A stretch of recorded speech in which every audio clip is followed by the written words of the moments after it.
ran into a mom and pop type Cub Scout pack where she was the chairman and the treasurer and the tiger leader. He was the cub master and the bear den leader.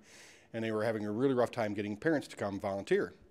So as a commissioner, I got them the help they needed. But I asked him, I said, in the meantime, I said, what can I do to help you keep your energies up, keep you going? He says, nope, got it. I said, well, there's a story there and I want it. He had went to a school open house at the school. All 8 of his bears were in the same classroom at school, and the teacher pulled him aside and said, I don't know what you guys do in scouting, but it's made a drastic effect on my classroom. And he puffs out his chest, well, that's great. You know, we're about character building and citizenship training and all that. And she says, no, you don't get it. She says, all of your boys have jumped at least a letter grade in school. All of your boys are more attentive to each other and more helpful to the other students in school, and they're the first ones to help me out.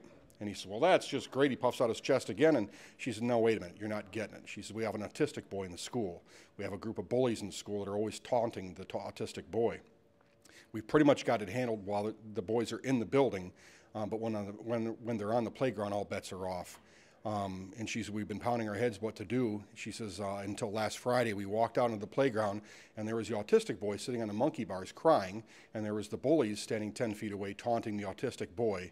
There was your 8 bears lined up in a row, arms folded, protecting the autistic boy. The autistic boy and 2 of the bullies have since joined that den.